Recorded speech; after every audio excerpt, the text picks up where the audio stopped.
Hello and welcome to the Apex Racing TV esports studio and our coverage of round 8 of the Apex Racing League GT3 trophy. My name is Sam Fitzpatrick, alongside me is David Sampson, and we are going into the third to final round of the season with points more lucrative than they have been so far this season. David, Road America for tonight, one of our absolute favourites. A circuit as well, which it almost feels like we've already visited here this season. Of course, we did do a very similar performance to this in our Racing Unleashed series on a Sunday night, but not just that. This combination is very common, and it won't be unfamiliar to the drivers. Yeah, 1 hour at Road America. I love this format. I love this. I love lapping the car here. It's one of my favourite. I always say this. It's one of my favourite to lap. The racing can be okay. Obviously, it's going to be a lot of fuel saving. There's going to be a lot of consistency required, and it's a massive field. So, yeah, I'm really looking forward to the race. But it'll bring out the best in the drivers. But there is going to be that element of strategy here. It's an hour-long race, so you've got to nail everything. We can look at the calendar as well this season. We are getting to those closing stages. To be decided still, round 9 and round 10, but now that we've got the official series schedules, we'll be able to assign those rounds fairly soon. The drivers will be notified about that, but I think Le Mans and Rennsport and co were all in contention for potential picks, seeing that they are in the IMSA and the SimuCube GT3 calendars. So more news on that will be soon. Of course, the next round of the championship will be in a couple of weeks' time. And we're using the A format for tonight, and I think that's really going to exaggerate the fuel saving. It's going to be absolutely pivotal, I think, around this circuit, around a very high-speed circuit where fuel saving is very possible. Yeah, I mean, there are a few places to overtake. Let's not say there's not, but GT3's the draft is quite low now. They've got plenty of time to set a qualifying laps. We're going to see them in an order that's more representative to their pace, as opposed to the officials. So yeah, to preserve the position you've gained and break the train of the small amount of draft you got, the pit stop will be crucial. So no driver's going to be wanting to miss out. If they're in front of a train, they're not going to want to spend longer in the pits than everyone behind them, because it just. Yeah, even into T1, it's a lot of pressure to get out of that pit and grab the optimal position. Would you like to see more fuel saving like we saw at Imola? No, that wasn't fuel saving. That was borderline penalty worthy. Sure. That's parking that was, it. Please overtake me, I beg of you. Correct. On that occasion, 5 seconds a lap off the pit. Well, maybe not 5 seconds, but 4 seconds. Yeah, 3.5 at least. Yeah. The drivers were at times. Let's have a look at the pro standings. It was a big swing in the championship last time out. Anders Meyer, who had been outscored by Van der Nesse for several rounds in a row, has been able to turn the story in the last couple of rounds. Lost the championship lead, got it back a few weeks ago, and then last time out, despite Van der Nesse taking pole position, he did not have a good time at Hockenheim. Got involved in a race to crash and finds himself now some 27 points off the lead. It is just those two. No one else really has a chance because of the drop score in the series. Even though Van der Nesse had a bad round last time out, with the drop score, it means that he's still very much in contention. In the Pro-Am, Sergio Abaye is at the top of the standings. Yeah, he's looking rapid. He's been rapid all season. When he's on it, he's absolutely on it. Agar's obviously a really strong driver, slow starting at the beginning of the season, like to get on form, and a bit of bad luck in there, but obviously a very strong driver. This has been a good championship, the Pro-Am. Yeah, he's outscored Agard. Agard outscored Abaye by 14 points last time out. He now finds himself 45 points back, so he needs some big swings in the championship. But if Abaye has a bad round, then he will pay for it. So yeah, we will see if that comes to fruition.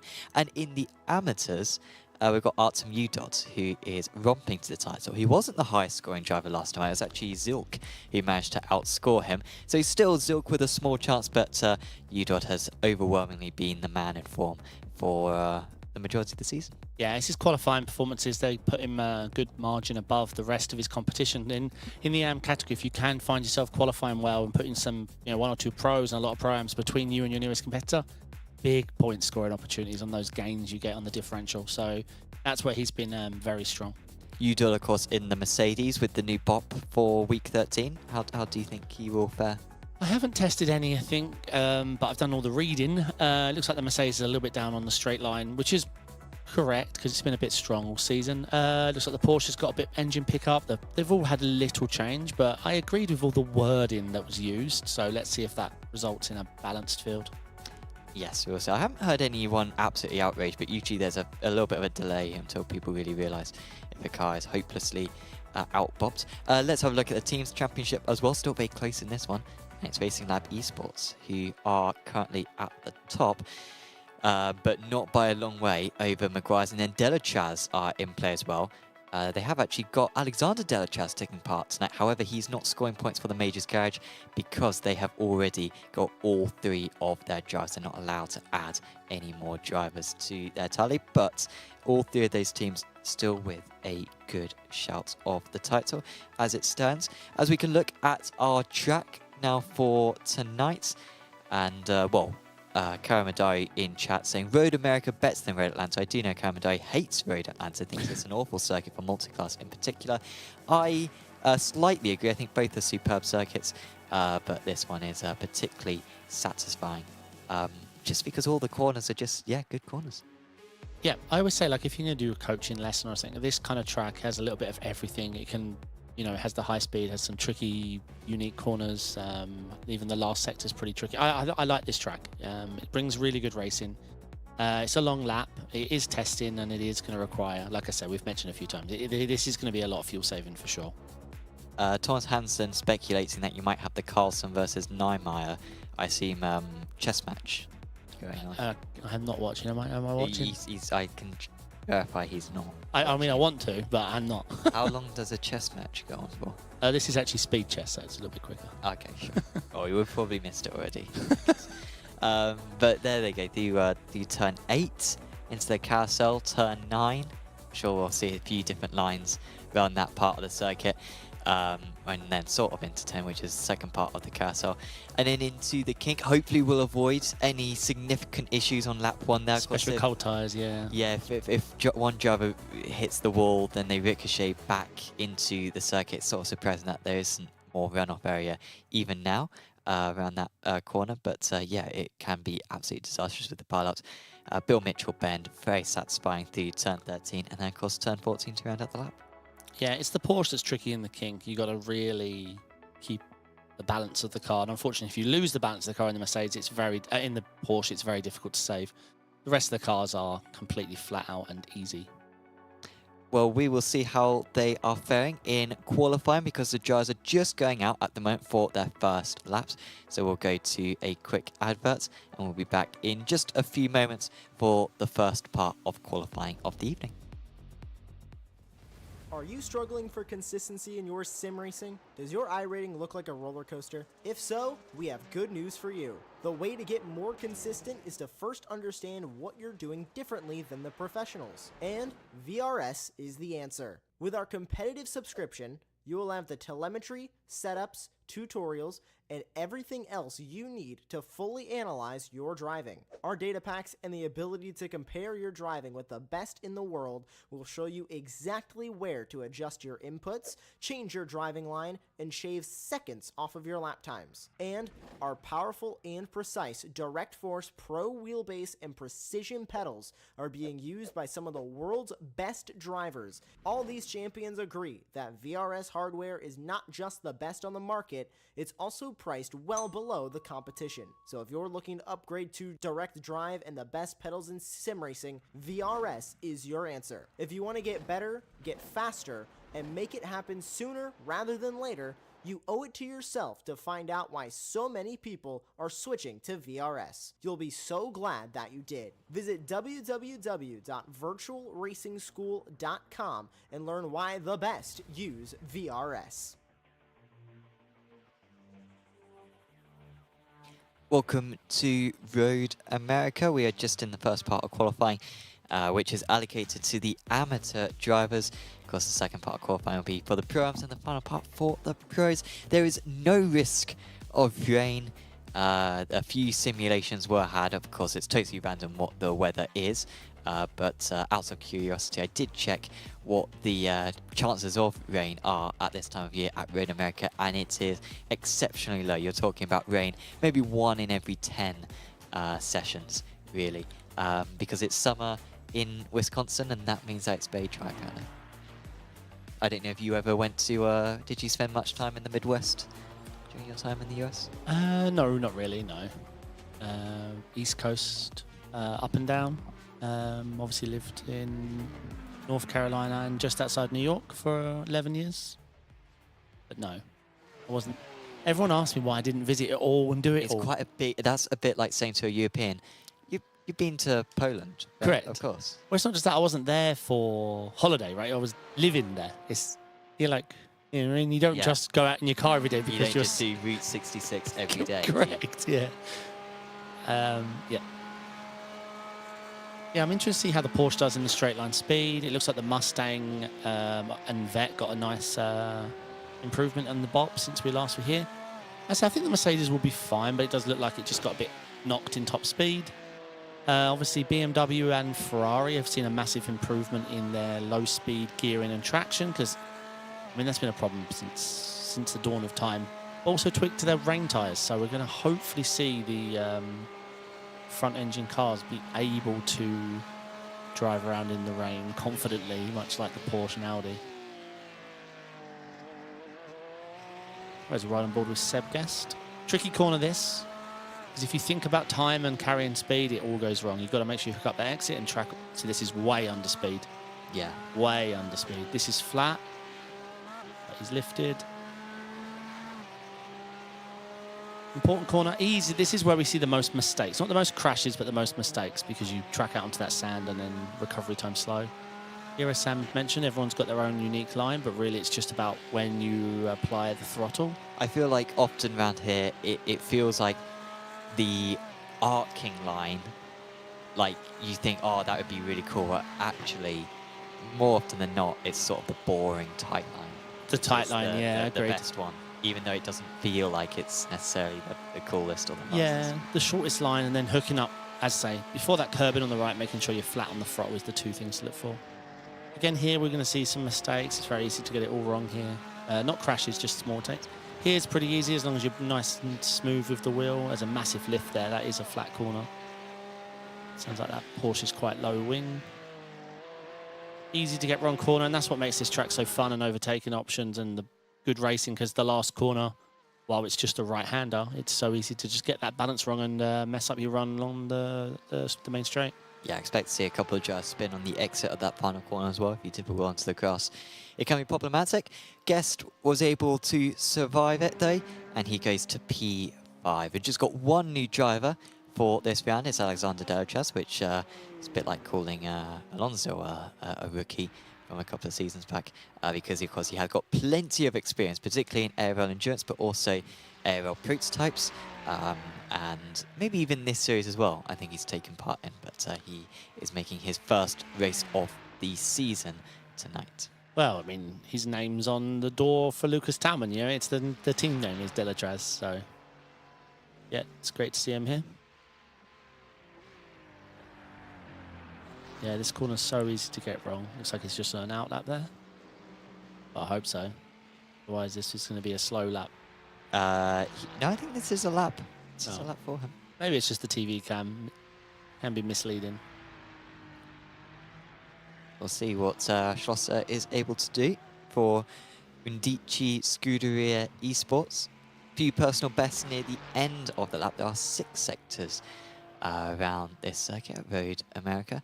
And that one puts him in P9. Last of the drivers who have set times so far. There is also one qualifying ban as well for tonight. However, it was for Vin Glenn, who unfortunately is away. He's a bit ill, is Vin. So So Vin does is it carry watching over? along. It does carry over. Yeah, I figured as much. So yeah, do get well soon, Vin. Oh, Jason really wide opening up the corner. There's a limit because 2 factors. Not only are you're overloading the tyres a little bit, but it's just the distance travel increase. I get why you do it. Well, do you remember when we did Racing Unleashed here? You had the top 2 were racing against one another. You had I forget their names, but the lead driver was taking that line every time, and Yep. the second place driver came in and to the interviews and said, "Yeah, that one was a bit. It was tricky for me to keep up with him there. Like that line was just giving him that extra few hundreds." Yeah, I'm So sure. there is time out there, but yeah, I agree that was very, very far from Hutchison. Welcome Nice to everyone delivery. in chat, by the way. Yeah, hello to David, multiplayer. Yeah, race hasn't started yet. We're wrapping up qualifying. There's still what, 20 minutes to go. We're on board with our AMs, who'll be wrapping up really soon. Pro AMs will be heading out, and then we'll see our pros. This is why we love the rain, because on this format, it can, if it starts raining during the pro time, the pros have to start buying the AMs, as we had happen in, what was it? Nürburgring. Yeah, we that's had, it. That was brilliant. David Moller. What was pole position. perfect about it is the pros did have one chance. They had one shot. One shot of drive. And Tailman messed it up, didn't he? Yeah. He messed up his first lap. And then no matter what you do, you're 4.5, 5 seconds off the pace. Yeah. I think it's fantastic.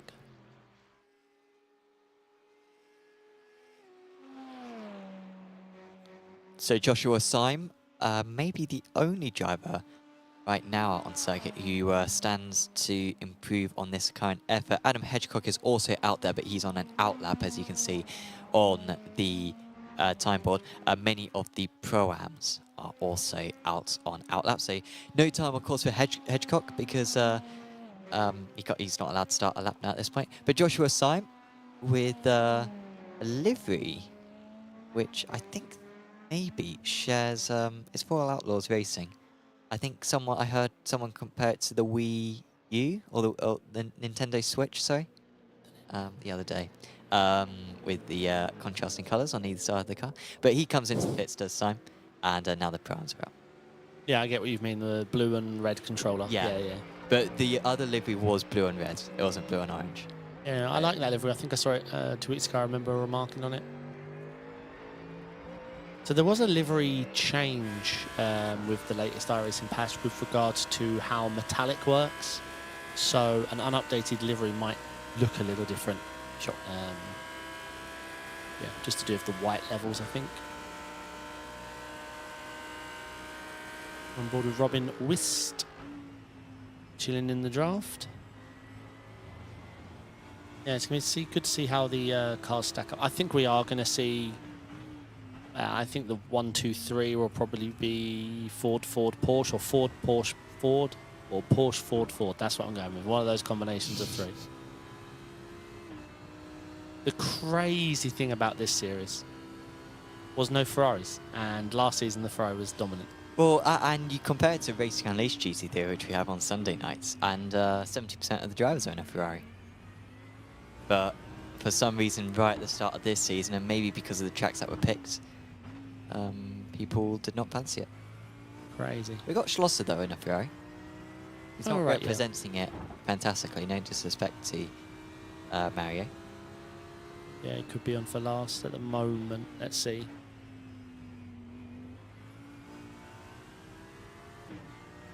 So they're all opening up the carousel. Bit wide, that's a 1X. For Tim Perry, who did very well a couple of weeks ago, or a few weeks ago now, at Imola. Didn't have a great time of it, though. I think last time out, though.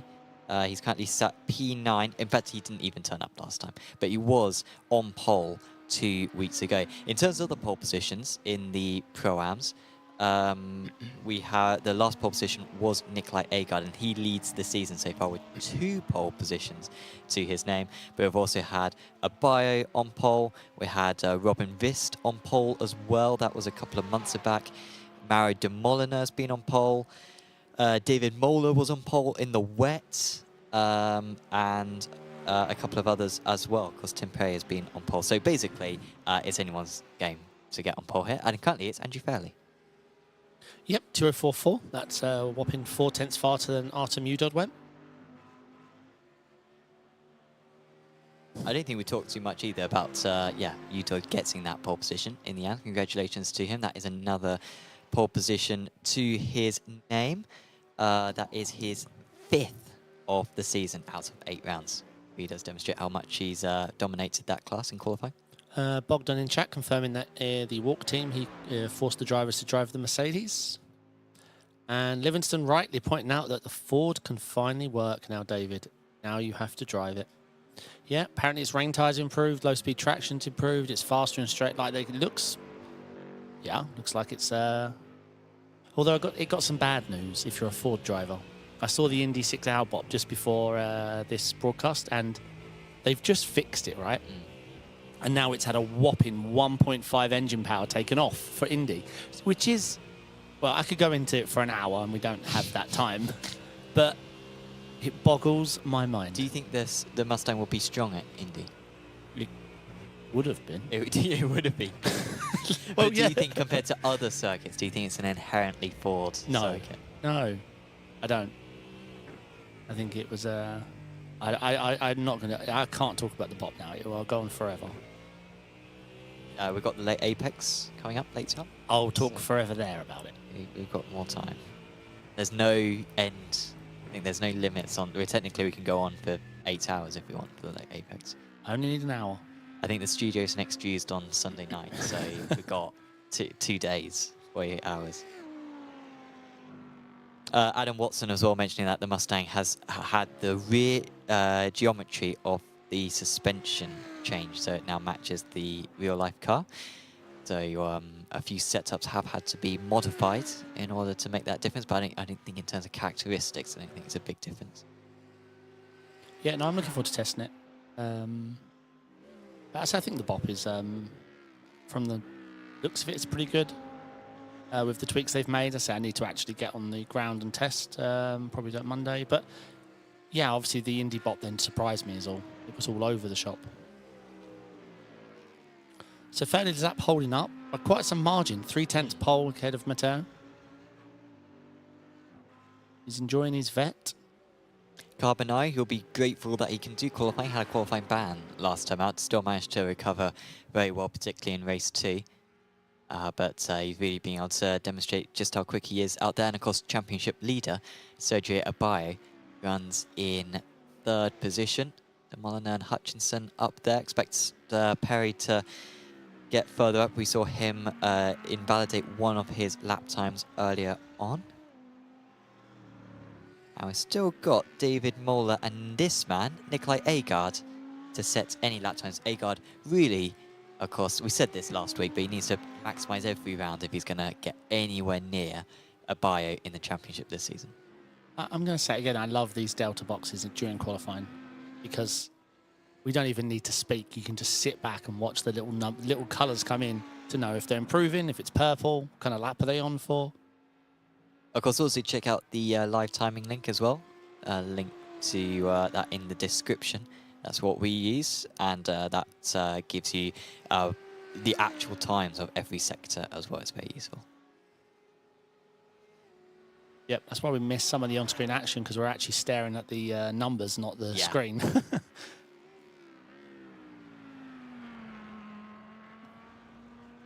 By the way, quick promotion as well for Apex Racing Academy, and of course one of the sponsors for this series. And with the new iRacing season coming up, this is the best time than ever to sign up to Apex Racing Academy. You can get setups, telemetry, track guides, and coaching, all part of your data packs every week for the officials. All 13 weeks coming up for next season. And that covers a wide variety of cars from GTs, single-seaters, prototypes, even rallycross cars as well. So do check out apexracingac.com in order to get your bronze, silver, or gold membership. Yep.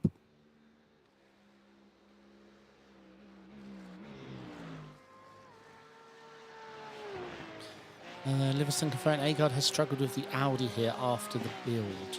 I'm trying to think what changed on the Audi. It was just bot parameters though, I think. He might struggle, he might just mean pace-wise. This is a good lap so for Carbonai. This might be close to Fairleigh. Fairly close, yeah? No? Come on. Well, it wasn't fairly close, was it? Oh. It was quite far away. So, it must have been a bad final. It was a very bad final sector, to be fair. He lost 2/10 in the last sector. Otherwise, I think it would have been an improvement.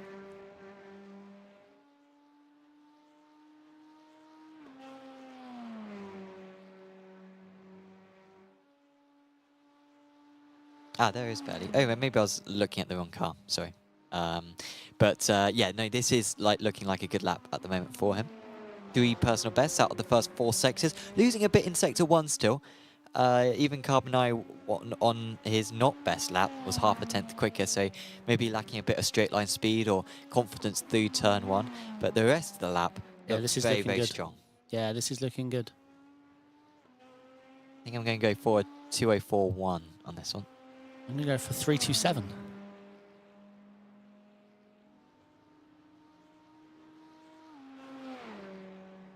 And no, 4:32. 4:23. Oh, wow. So, yeah, wasn't much of an improvement. A bit of a weak final sector for him. So, yeah, not an improvement there. Carbonari is out there, but not improving much. Bio is out there, but he's not improving much. They're all falling by the wayside. Ryan Walker might be one of the few who is still able to move up the grid.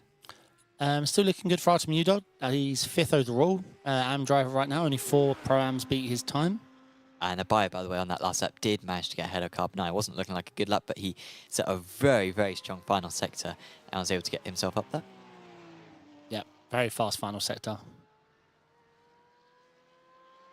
Carbonari, this is not going... I mean, it's in the ballpark, but it was a poor sector 4 and a poor sector 5. So this won't be an improvement for Carbonari. He will remain in P3. Time's looking quite close, though. But that time from Fairley is... I won't use the joke again, but it's a good gap. It's too tempting, though. How have you only just noticed that pun? I don't at this know. stage of the season? I don't know, but now it's all I can think about. So here comes the pros. They're just starting their first flying laps now. Yeah, what are the temps? I mean, I haven't lapped here in a while, but... 33 track. Okay, so we won't be seeing 3s, I don't think. It's only going to get cooler as well as the session goes on.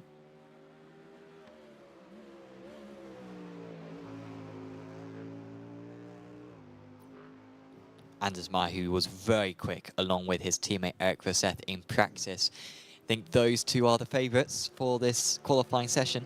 Well, he did race on, was it Race Unleashed this season in the Ford? Round Road America for the hour? I think he did, yeah. I can't remember where he... I don't think qualifying went well, but he was very strong in the race. Sure. A quick shout out, by the way, to Racing Unleashed. I mean, if you want to sign up, you can go to apexracingleague.com and put your name down. When is Still it? race on Sunday, actually, because I won't be here Sunday. we've got another round of pre-qualifying tomorrow. So even if you sign up now, you can get a pre-qualifying lap in tomorrow. And if you make it in the top 30 of the Pro-Am standings, then you get yourself a place on the grid. Free entry. You can tell the pros are out. We're seeing purple lights go off. I saw Danny Neo have 3rd sector, then it went to Anders Meyer, so they're really cooking out there. Are we seeing Delatraz give Talman a nice draft? Yes. Yes. Now we know why he's there. Hello.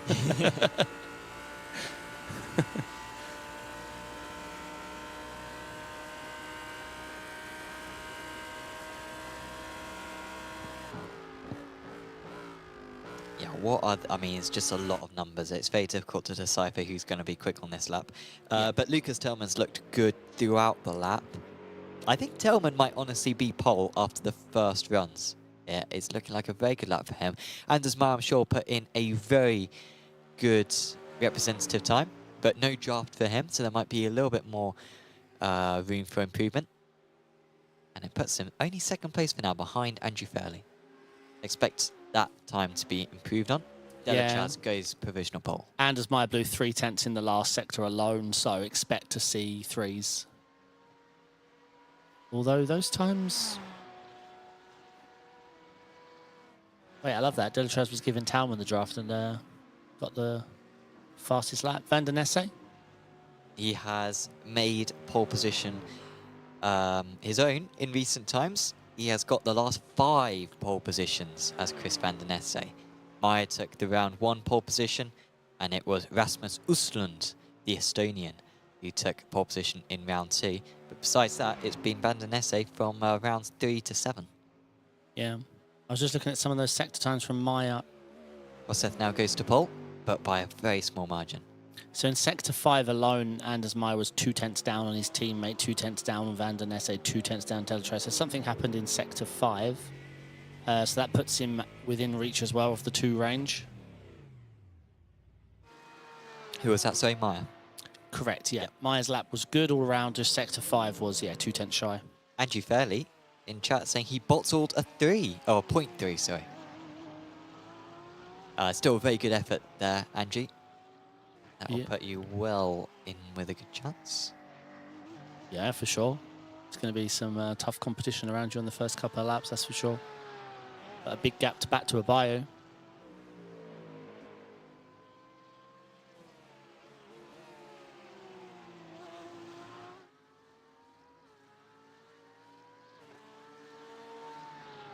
No one coming to the end of their laps at the moment. I'm not seeing, well, yeah, a decent amount of drivers are out there, but yeah, it's just out laps at the moment, really, for the drivers. They're doing a couple of push laps. And Michael Hooper's had enough this time. I think he'd already done 1 fast lap. Actually, he was on a decent lap there, but maybe made a mistake or picked up some 1x and has towed back to the pits. And Alexis Veal, who was looking really strong on his first lap. I'm surprised he only went to P8. I think there's much more in that car. And he's now starting a lap, and he's just got a small slipstream from the Mustang ahead. That is Anders Meyer, who's just starting his lap as well.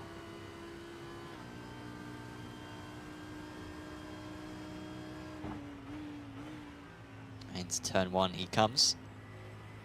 Having to be a little bit patient on the throttle, but decent pace for him there. David Schilling has just moved up to P5. He was also very strong in practice. 3rd fastest in practice was Schilling.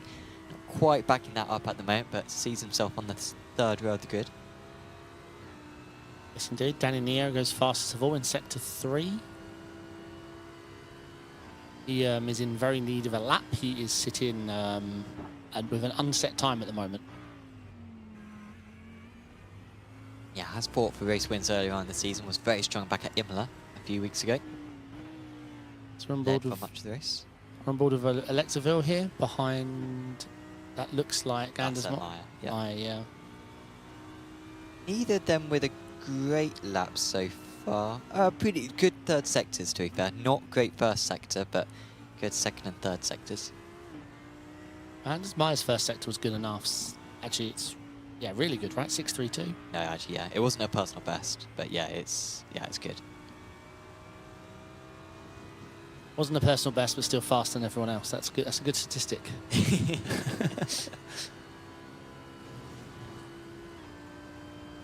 Danny Neo, there you go. A strong showing. Very close at the top. Top 8 separated by 2 tenths. Yeah, top 4 aren't even separated by 700. I can't use my brain. 700s, yeah.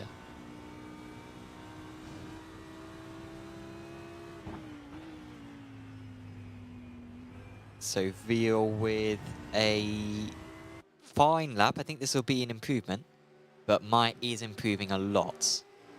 Mike could be on the front row of the grid if he can somehow nestle his way in there. Could be good enough for pole even. Yeah. And it is. By 200ths, Veal moves up to P6. It's getting closer and closer. Tailman somehow finds the gap between Meyer and Rosseth and goes to P2. That will be the end of his qualifying session though. No more time for Lucas Tailman. What a bop. Look at that separation time. Ford, Audi, Porsche, Mercedes.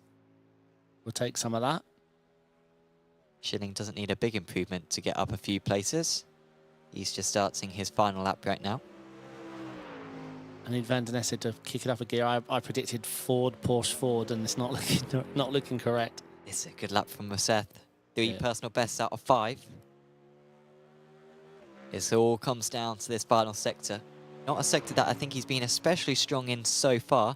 Needs to get into the 16s if he possibly can. What is it going to be? It's pole. Wow. And look at that. Nearly 2 tenths clear, and it was a really good final sector. He gained half a tenth in the final sector. He'd already done a lot of the work, though, in the sectors before. Mai is still improving out there, though. You can see he's got a purple 3rd sector. Van der Nesse is coming up the line. This isn't going to be an improvement, I think, for him. But maybe he's lining himself up for one more lap. I'm not sure if I don't think he's got enough time though to complete one more lap. And he'll be about 5 seconds short, so Yeah, I he's agree. not resting on that. Yeah, I think it'd be 10 seconds short. This is a very good lap. Very good lap from Meyer at the moment. He's about matching Rosseth pretty much through the first 4 sectors. But it was the last 2 sectors that Rosseth really pushed it, and that was too wide there for Meyer. Yeah, it's done. And he will not improve. But yeah, you're right. The first 3 sectors were 4 sectors were on it.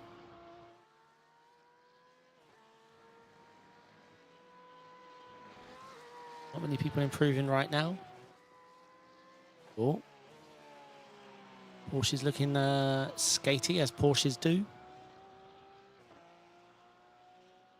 This won't be a big improvement for Hooper. Might get him up a couple of places. I think so, yeah. But yeah, it's only a couple of personal bests out of 5 sectors.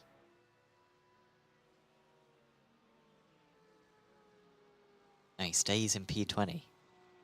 Yeah, that's a shame. And that will be the end. I mean, no one else is going to be able to get a lap in. Van der Nesse is out there pushing, but it's not that good a lap. So his run of 5 consecutive pole positions is coming to an end. And that's not what he needed when he's got points to make up on Anders Meyer. Instead, Meyer's up in 2nd position, and Meyer's teammate, Rosseth, is up on pole position.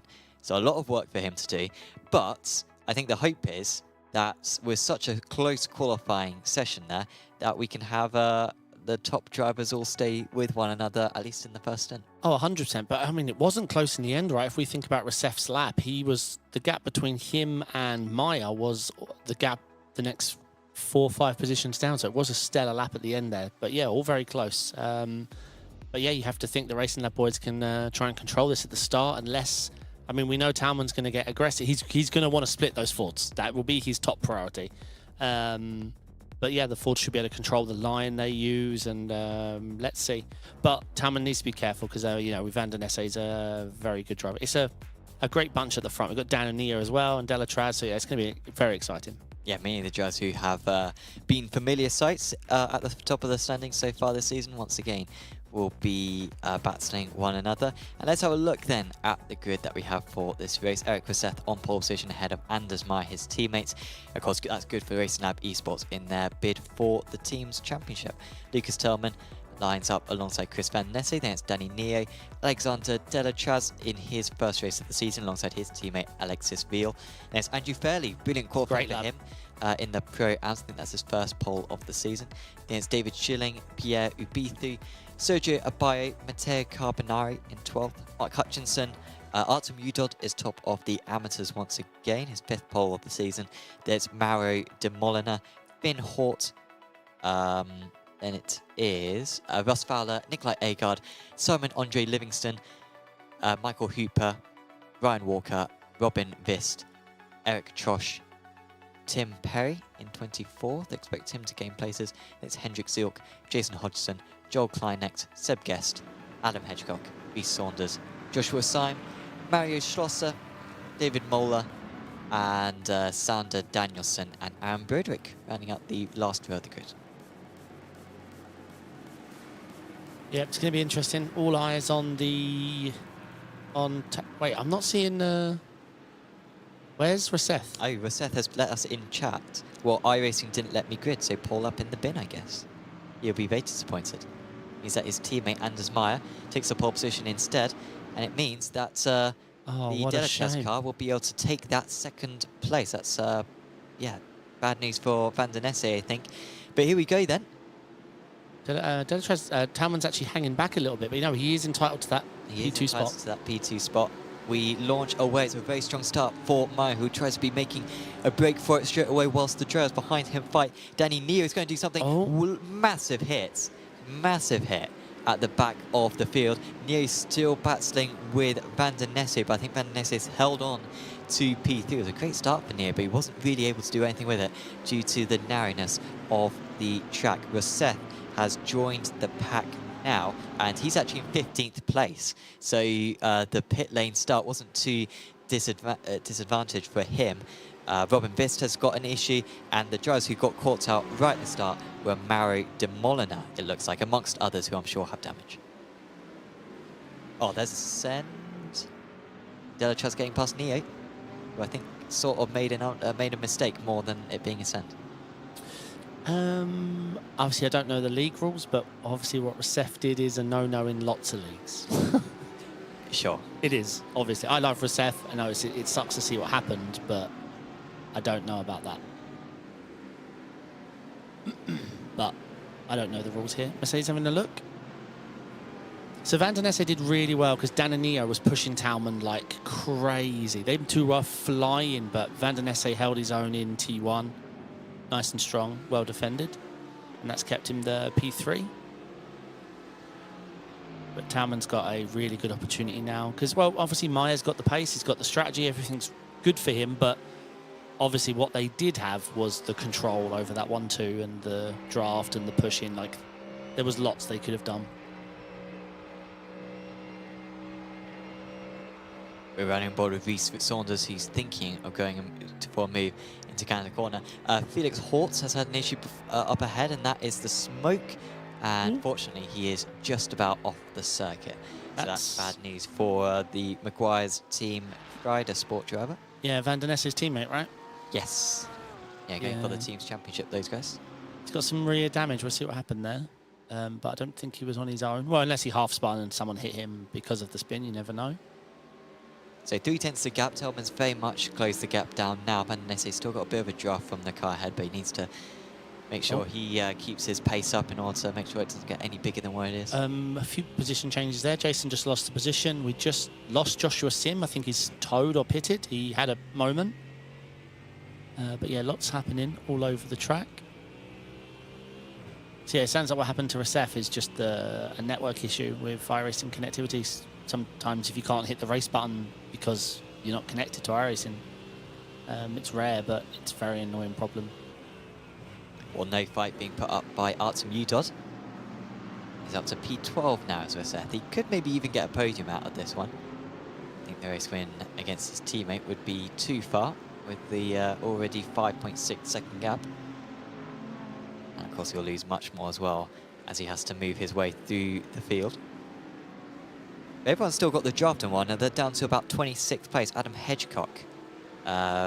In all the other positions, it's less than 1 second, the gap between the drivers. There's some of the big gainers. Agard up 4, Hooper up 5, Josh up 7. You can see in the mid-teens there. Saunders up 7 as well. We were riding on board with him a little bit earlier on. Yeah. Obviously, I would say Delatraz is new and you welcome him, but he's a seasoned, experienced driver. He needs no introductions. No. He's looking good. The draft pretty much goes all the way back to Matteo Carbonaro. Yeah, that is now a breakaway by the looks of it. Well, it's right on the cusp. Okay, let's look at this start. God knows what happened in a straight line back there.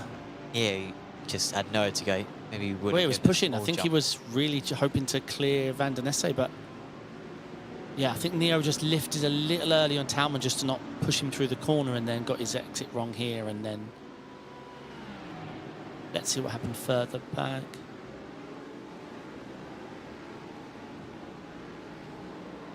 But that... what? Joel Kleinex was the last driver who got involved. I think it was Hutchinson who maybe got contact and was sideways in altitude. No chance of avoiding that one. And then this was Seth, who of course took pole position, so he had the last pit stall, right? Or maybe it's based on practice, I'm not entirely sure. And so he had no distance to travel before being able to get onto circuit. And he is now moving past Matteo Carbonari. But yeah, I think De Molina maybe is the man who will take the most blame for that one. He was the driver all the way on the inside from the bar. 100%. Well, I couldn't see the whole instant, but yeah, I think his teammate, well, I think maybe two Maguire's team drivers just went with no real regard for the fact that the drivers directly in front of them hadn't gone. Which isn't necessarily against the rules. Like, you're allowed to go once the pole sitter goes, but obviously this is a narrow circuit and they were trying to use more than what the circuit was allowing them in order to move through the order. Yeah, I mean, it's a straight. If you're making contact, then you've done something wrong. And it was basically wall riding as well. Bogdan, I'm really displeased with Rossef's decision, honestly. Yeah, not happy with that one. Yeah, I'll let the stewards... I don't know the rule.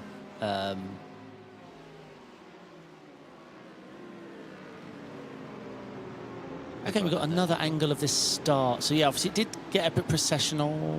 Yeah, there was no gap there. That'll be a hefty penalty. Bad news for Mark Hutchinson. He couldn't avoid that one. And it's rather fortunate that there weren't more involved. But yeah, it was the two teammates who just went. Yeah, and the Merc did seem to be a little daydreaming or checking his phone. Yeah, he didn't seem to be all amped up to get going. Or maybe he was in the wrong gear. It is uphill there, so I guess... True. They've been in third, not second. Second, not first. Well, Delatraz was at the risk there of losing the front three. It's not. It's only a small margin, but yeah, Delatraz has lost the gap with the front three. But obviously, he's plenty fast enough, and I mean, Lucas will extend it to try and help him back in it, but he himself is almost 9/10 back from Mile, so it's. I mean, he's got to focus on himself right now. Yeah. But I'm not sure if I think we're going to see the top three break away now. Yeah, maybe even a breakaway of one as well. Like Amaya is extending that gap, and that last lap was nearly 3/10 faster than Lucas Tillman. So if Tillman's got any more pace, he needs to start using it now. Van der Neste was able to close the gap. He'll be saving good fuel at the moment there in the draft, but... Joel's in the pits. Was he the one that got caught up in that instant on the straight, unfortunately? He's gone this far without needing to come to the pits. I'm impressed. But no, this is his second appearance in the pits. Maybe his last. He might well be retiring. Giuseppe push ADX, go, go, go. He is running, David Schilling is running P7. Looking good. Looking good. I mean, Delatraz is basically hanging on to that gap back there. Here comes Udod. Oh, he's opened up the steering too much. And a little bit of glue puts him in the wall. And now they're going to need to try to rejoin without crashing into one another. And that was Carbonari and Udon. That is bad news for Udod, our championship leader in the amateur category. He won't have too far to travel, but there'll be an extra pit stop for him. And a lot of time wasted as well, getting that damaged car back to his pit stop. Yeah, we'll get another look at it, but it looked like a tower as old as time. Just, you know, always, what does Alonso say? Always got to leave the space. Yeah. And yeah, Delatraz it's now 1.2 seconds. So, but you're also right. Looks like Anders Meyer is able to break this away. This will be Van der Nesse's time then. Well, yeah, it depends if he's. We know Van der Nesse can be quite aggressive. Fuel saving, so we'll see. But obviously we know Taumann can be as well. So we'll see how these two play out. Gus Fowler now leads in the amateur category. He wasn't actually around last 2 weeks ago. Was Fowler currently sits P5 in the championship. Would be his first amateur win of the season. So best of luck for him to continue that. Could we see Danny Neo set something up? Delatraz doesn't have any draft. I mean, if this was the Mercedes of last season, I'd be 100% guaranteeing it, but I'm not sure what the bops changed with the Mercedes, but we know the top speed was impacted. All right, we've got you the Canada corner crash here. Oh, it's hard. It is tough to tell if there was a little bit of glue mid-corner. Let's see here. Yeah, you know what? When I first viewed that, I thought that was all Udod, but now that I look back on it, maybe more Carbonari. It depends where the first contact came, because if he's basically on the white line when contact is initially made, well, it's the outside driver's fault. Yeah, I mean, I think it's a race since the guy on the outside's holding on to a losing position, but the guy on the outside's, I don't know, it's really tough. It's just a shame to see. Sometimes it's difficult to find the blame, but yeah, they just made contact a little early into that corner face there, and it. I mean, you can call it glue. We can call it glue all we want, but they hit each other. early mid corner was the main culprit. Sure, but like it's not that shouldn't happen. No, you shouldn't spin. Yeah, for sure. But we know in iRacing. Oh yeah. You need to deal with it. Correct. Yeah. Right now, 1.6 seconds clear. I mean, he's just storming away. He's 4/10, nearly half a second faster than Tellman per lap. This is looking like a dominant race win. And with Meyer having this pace, you really question how far Rosseth can get. Could Rosseth even get to P2 with the dominance that Racing Lab Esports appear to have on this circuit? Yeah, I mean, Rosseth's major problem will be once he gets to P6. Once he's been P7, rather, sorry. Then, yeah, he's going to have his first problem. Defense there from Delachaz on Neo. Also, defense from Ubithu. And he's closing the line a little bit. Rosseth staying cool. Just half thinking there might be a hand gesture. I've never raced with a baseball cap on. But I always want to be as cool as possible. Not cool as in... Shall we turn up next week with baseball caps? We should. You have a nice baseball cap? I have loads. One from every IRL track and driver. I've got a Porsche FAF one signed by every driver before the race, and they went on to win Daytona 24. Okay, yeah. Yeah. Do you know when... what was the name of the driver? I don't know. Pretty famous famous. I can't remember his name anyway. He wanted to keep the cap. When he saw it, because I was showing it to the team manager after the race, when he got hold of it, he was like, "Can I keep this?" He's like, "No, it's not yours to have." Rosseth's looking here. Very tight line. Yeah, Whoa. It was just a little bit too tight on the entry. Yeah, I mean, Ibutzi's not going to give this up. He has Alex Val, Lucas Taumann, and Alexandre Delatraz ahead of him with his teammate leading. Yeah, Ibutzi has one job. Do not let that forward pass. Sure. That's what makes all this exciting. Oh, here we go. And an SA is pushing. Yeah, this is an indication of how confident, I guess, Bandon SA feels. If he's significantly faster, he might go for the move. Speaking like he's significantly fast, though, it's Danny Neo. He's been thinking about this move for a while. He attempted it at turn 5 on the last lap, and he's having his best attempt yet as he gets his nose ahead for turn 3, and the Mercedes is ahead now of Alexander Delachaz, but back comes Delachaz. Not sure if he's going to yield too much out here against the Mercedes pace, and yeah, he's not going to be able to overtake from this line into turn 5.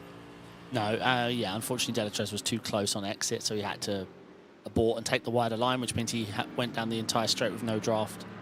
I mean, you can try the switch back, but I'm sure Daniel Neo is smart enough not to fall for that. Closes up the pack. Now back to Sergio Abayo in P9, all closed together. I'm sure Seth will soon be on the back of this as well. Yeah. Yeah, Van den Esse fuel saving, pushing Taumann. He knows what his strategy is. His championship rival is Rosseth, right? Maya. Maya, no, it is Maya. Of course it is, yeah. Yeah, I mean, yeah. He can save fuel. Yeah, it but I think he's just got himself a P2. I mean, it is what it is. Maya is just too quick. He needs to get the best strategy that will get him the most amount of points. No safety cars, no rain coming up. So very little can stand in the way of Anders Meyer. Holsoy in chat, note to self, steal that cap. Also, if that cap ever gets stolen, it totally wasn't me. Actually, the story goes further. They actually gave me I wasn't actually meant to say, and here I am saying it. They actually gave me, well, one of the engineers who I drive with an iRacing of the FAF team, gave me a piece of the car. Oh, nice, yeah. Yeah, literally a piece of the winning car. Some brake caliper thing. Heavy as hell it was. So I'm building like a little thing to put that in, to put the hat in, to put the poster I got from the track. Yeah, it was quite the day. David Schilling's going to be very close to passing Alexis Fiel at the end of this straight, but with them all having the draft, no overtake possible. Also, Danny Neo definitely not pulling away from Delachaz. Fourth is not making a break for it, but they were matching second and third that last time out. So Tillman and Van Nesse at the moment in a comfortable second and third, but don't rule out this big pack of drivers maybe catching them by the end. Those Audis are looking a little down on straight line speed. If we consider Veal in front has draft, and we look at Schilling now going for ascend, like, yeah, the Audis look a bit substandard for top speed. So maybe that's one of Myers' Oh, okay.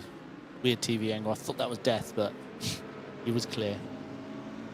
Well, I'm liking that orange livery.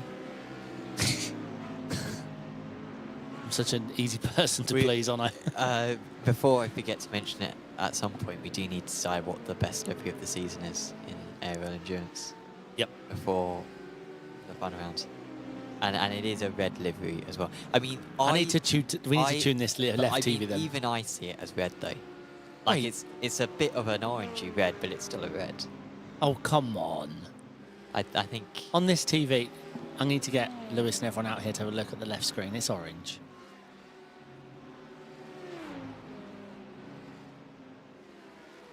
I mean, I see red as just a bad shade of orange anyway, but...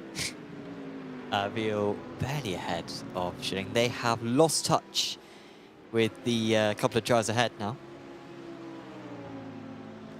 Ironically, it's Phil's teammate.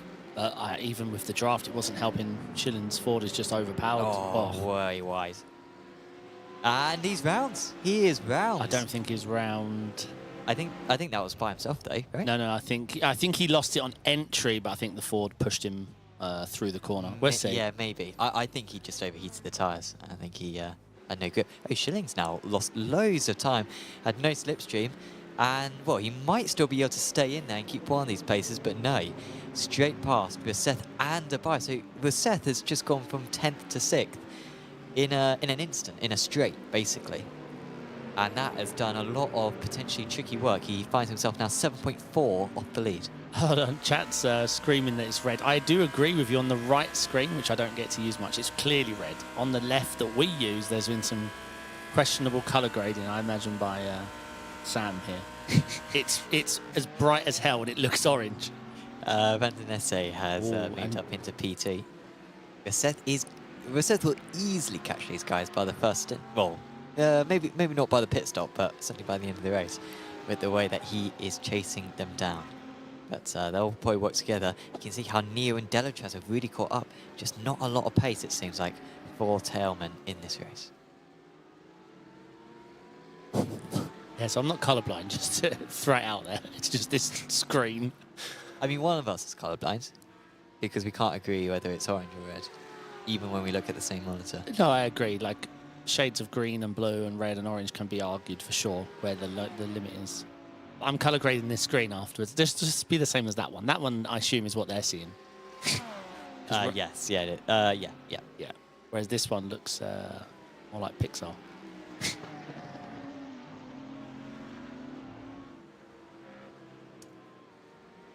So yeah, here's the graphic for Seth closing in on Van Nesse, and that's despite having a lot of traffic. Of course, Van Nesse has sort of been held up arguably by Tailman as well. Well, I think they're playing the fuel-saving game. I mean, I don't think they're going to get Maya from it, but that's the strategy they're playing. So Van der Nesse and Tailman are fuel-saving. I don't think they're going to pull 4 seconds from it, but yeah. I'll have to see if we can get an instant review of that Schilling. Oh, here we go. As I asked.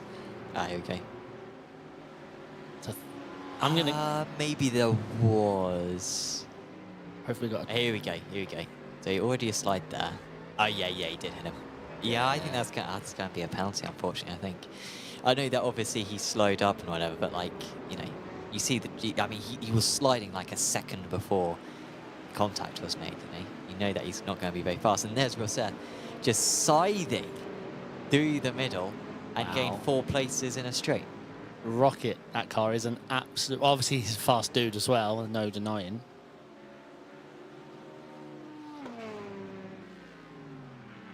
But, yeah, I mean, the problem that will work against him is the slide was very early into the corner face. I don't know what, yeah. It's difficult not being cockpit cam and living through it, but... Well, Aaron Gamer 6 has called it murder, so... It's difficult with 2-second review. And because you clip everything, I'm not making such bold judgments ever again. You're just baiting me.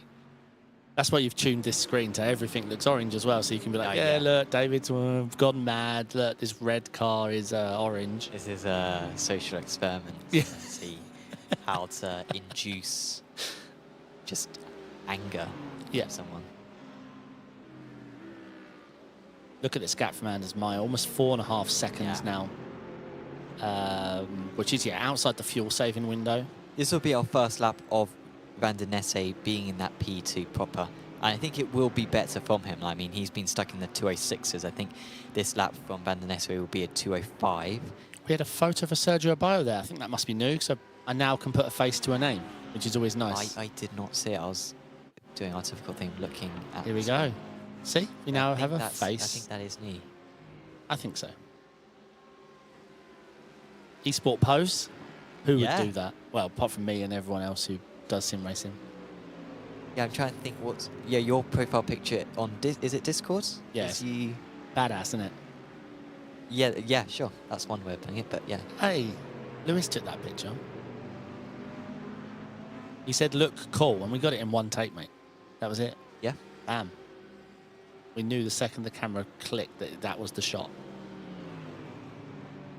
No, I'm joking. I stood there awkwardly not knowing what to do. There was thousands of photos. And once you Photoshop everything that's wrong with it, bam, good photo. Adam Hedgecock here, very disconnected from the race after that. Oh, so he was the one involved. So I thought it was Hutchinson, but no. Oh. No, I think Hedgecock was all right. Hedgecock is up 5 places from his race start. It was Hutchinson who got involved at the start. Ah. Or was it Hutchinson? Where's Hutchinson? Where's he gone? Oh, Immediately. Oh, sorry. Yes.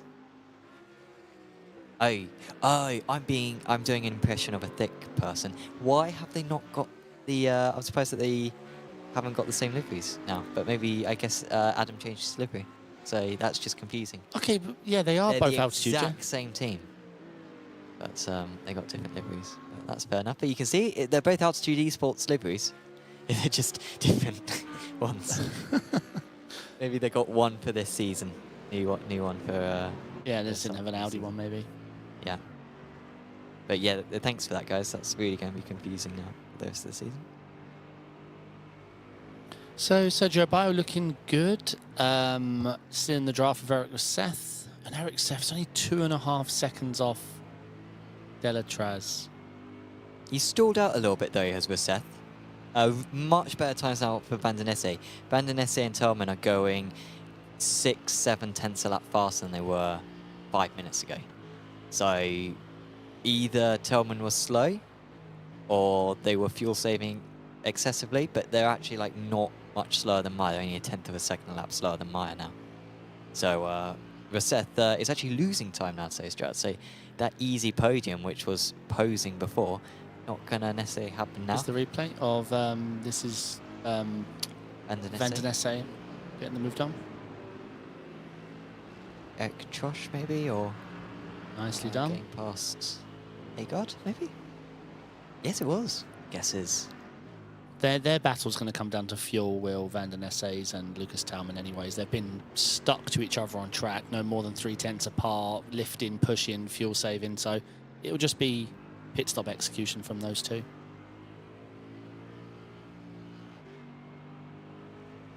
But yeah, I mean, Rosef's overtaken pace-wise everyone he was going to. Now he's got to find a balance between the strategy and the pace because he knows he's off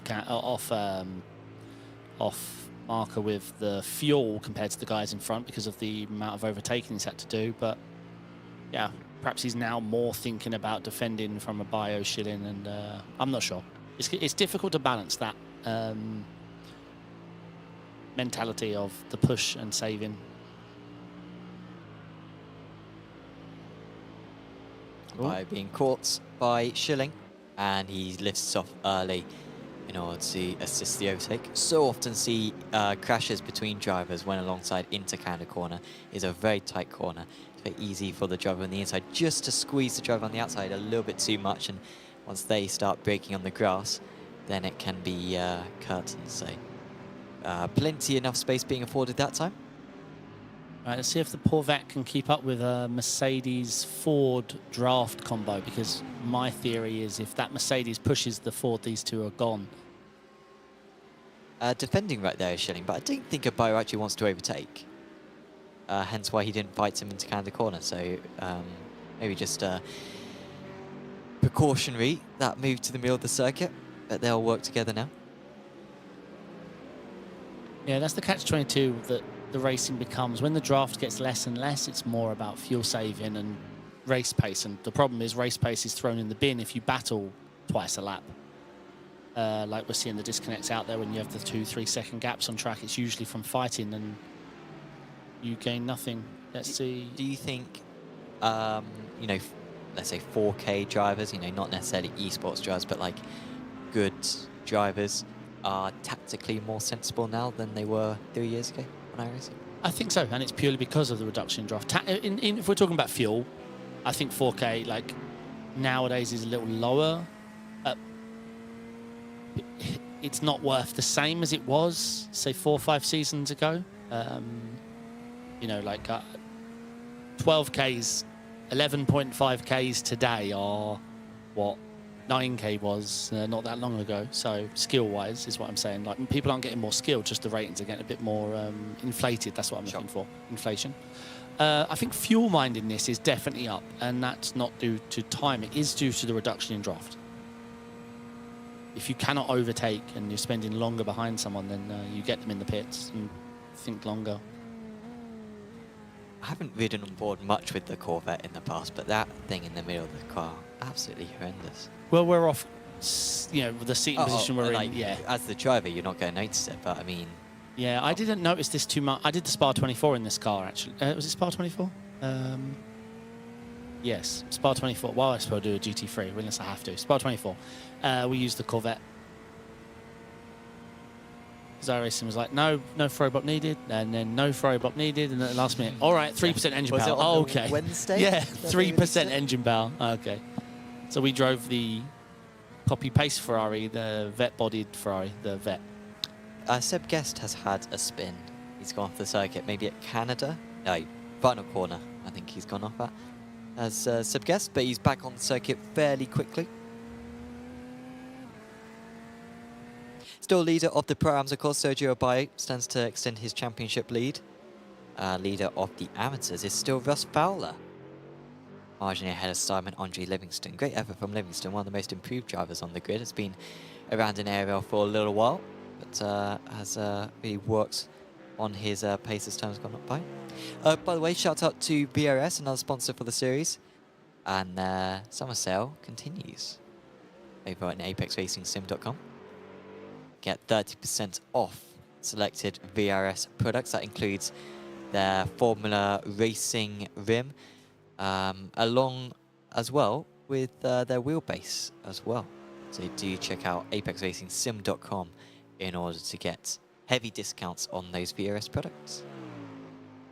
Well said. Seb Guest has just towed back to the pits. It's not a good day for Royal Outlaws Racing. Joshua Syme already out, and so Seb Guest is going to be out as well. Yeah, it's a shame. We'll get a replay of what happened. Just scanning up and down. Oh, that's some vicious surf of Tailman. Yeah, that was very close. Well, it was fairly amicable earlier on between the two of them when Van den Nesse overtook Tailman. That was anything but. Getting close to the pit window. It's always advantageous to be in front, I suppose, worth that little bit. It's risky stuff though. It's going to bring Delo Chaz and Rosseth back into play. Yeah, especially Danny Neon. He's got a very rapid car.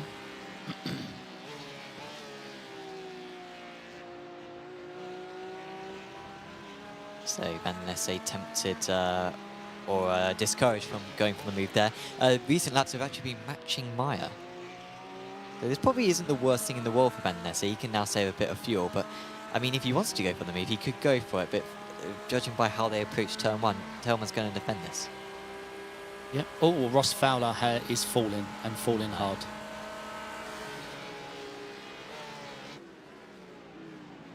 They're losing a lot of time now. Yeah, I think Van den Nesse is very frustrated. He wanted to push there. Tailman was defending. It was all very amateurish. Yeah, lost a couple of tenths so far on this lap due to their fighting. Yeah, this is going to undo all their fuel saving. This 2 laps can undo a lot of hard work. Right, lots of people in the pits. Adam Hedgecock, Sander, Finn. Alexiville. Obviously, Seb gets towed, so that's a little different. Limited to 60% fuel capacity are these drivers, so a maximum tank should go about 35 minutes. So I think a few of the drivers who maybe had damage from the early stages coming into the pits now. I'm seeing a lot of dirt on the cars. You can see for Sergio Abaye, I mean, look at the side of that car. He probably can't even see outside the side mirror. It's just dust. You think Must be a new thing. Must be a new texture? Yeah. I noticed it earlier on when we were riding on board that, you know, the windshield was brown, which isn't usually the case necessarily when you got dust. But like that is a new thing. I'll add that to the late Apex notes. I feel like I've literally just said everything that can be said about that, because it's not very interesting, but nonetheless we will mention it later on. Here comes Schillen. Schillen fairly into the pits.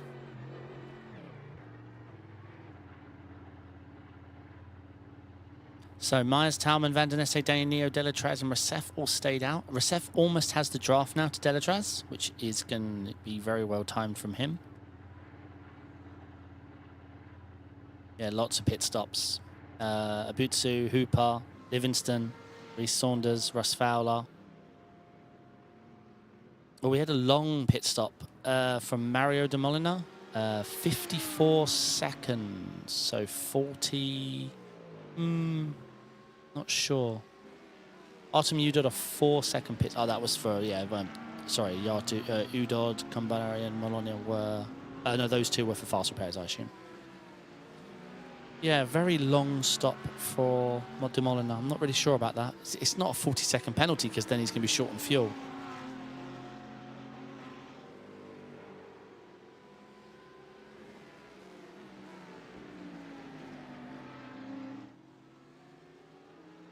So Recef with the pit lane start also, he didn't do an out lap, so he got a little bit more fuel in the tank. True. Yep. Yeah, might be able to edge him the extra lap. You were mentioning De Molina before, weren't you? Yeah, long pits. I'm not really sure. So, but that would have been a hold, right? That would have been a speeding penalty. 40 well, seconds. no, because 40 plus 22 is a minute two, right. yeah. I'm not really sure what it was. 4 tyres plus a pit box miss is all I can assume. Well, he's coming to the pits for a second time now. So strange things happening to Mario de Molina. Yeah. Yeah, maybe he was trying to repair something. Maybe something went wrong with his wheelbase or, you know, something.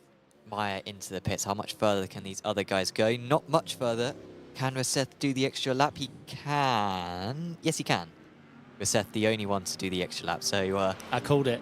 If they were fuel saving Talman and Van den Esse, they didn't save. Yeah, but he got his fuel saving for free. And no outlet for fuel. Yeah. That's going to be interesting. I mean, it could get him ahead of one of these guys. He was about a second behind when they all dived into the pits.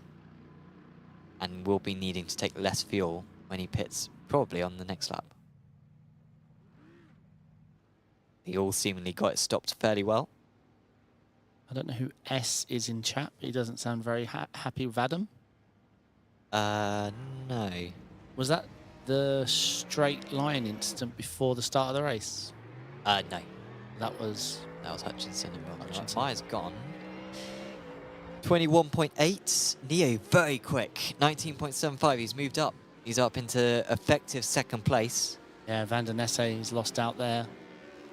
But the one who's lost out most is Telman. Telman behind Van den Esse. Oh yeah, a 22-second pit stop. Yeah, way more fuel. Did not save much. And Delachaz as well with a lot of fuel. In fact, all the Delachaz cars may be encouraging each other to take more fuel than perhaps they need. Or perhaps Audi things. I don't know. You know more about that than me. No, I'm not sure. Yeah, I'm not sure. Maybe he missed his pit box. No, 2 seconds is too short. No, just a mistake on fueling. Didn't save enough. I mean, he lost draft early on, right? Very early on, and Van den Esse did the following for the majority, so... I think it was about half and half. If anything, I'd say Van den Esse was leading on the most part. Okay.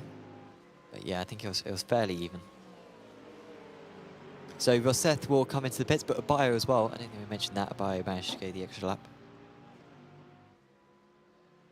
So Rosseth could find himself here, up in P2 perhaps. No. I wouldn't. At best, P5. But he wasn't far behind Neo. Sorry, at best, P6. I'm saying. No, I think he'll be at least P5. I think he'll be ahead of Tellman. Because he'll be 3 seconds shorter in the pit stall than Tellman. Yeah, sorry. I mean, behind Van der Nesse, in front of Tellman is what I'm thinking. Yeah, so he'll be P4, won't he? Yeah. We're both getting confused. But yeah, P4 at least. Yeah, because him and Abayo need to pit, so yeah, that's why. No doubt he will be leading. Oh, Maya's been absolutely cooking. 6 seconds ahead of the rest. What will this stop be for Rosseth then? Abayo will get out of his pit stall first, but Rosseth is further down the pit lane. It is not that quick, 19.9. I was expecting something in the 18s, honestly. So is he ahead? He's actually behind. I really thought that pit stop would be faster. I thought it would be a good second faster than Neo, seeing that he was able to do the extra lap. Instead, he took more fuel than Neo, and that extra second put him behind Tellman and Schilling. So I was thinking at least P4. Instead, he's down in P6, and your original call was correct. Yeah, but I was mistaken on the order. Oh, yeah, but you don't have to say that now. No, it's fine. I'm willing to admit. Yeah, Schilling's not going to be an easy car to overtake, but he's come out right on top of him. Like, will be if these two battle straight from the off. Yeah, Tellman, no confidence. I'm not sure what that's about, but easily getting past. If I had to guess, these Audis are really struggling from straight line speed. We saw someone mention in chat the Audi's struggling, and this is just looking. Tellman's not the kind of guy we see getting eaten up and passed and having poor pit stops, and I just think, yeah, I mean, he's down 2 positions from the start. The other person down 3 is Delatraz, also in an Audi. Abitso, no positions gained, whereas everyone behind him, 12, 6, 7, 10, the front 4 are up positions. So just the Audis seem to be just struggling here today.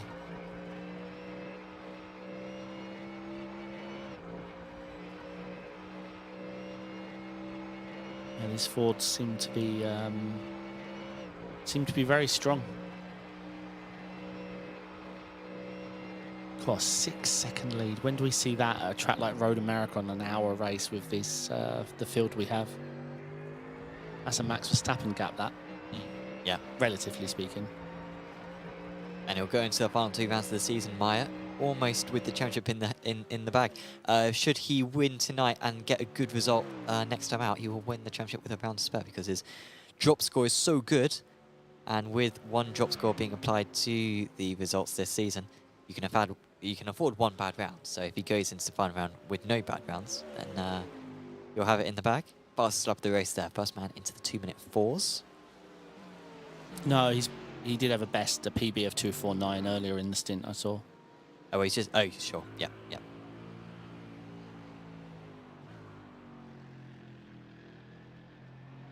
Van der Nesse can only try to maximise his points. Good performance so far from Danny Neo. Yeah, for sure. Wasn't able to do too much with his start. Actually dropped a place on his start. He was down in 6th place in the early stages, but a super short pit stop.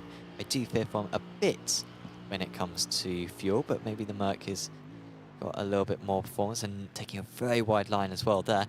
Rosseth is the next to pass Tellman. So Tellman, who spent so much of this race up in P2, is falling further and further away from it. He's only 2.5 seconds off the runners-up spot, but he's got several cars now between him and that.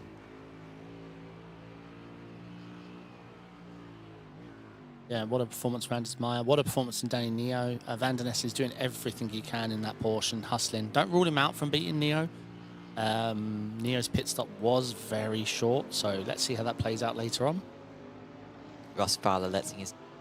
No, they're not teammates, are they? They're just both run blue and white liveries sometimes. I guess altitude is silver and blue technically.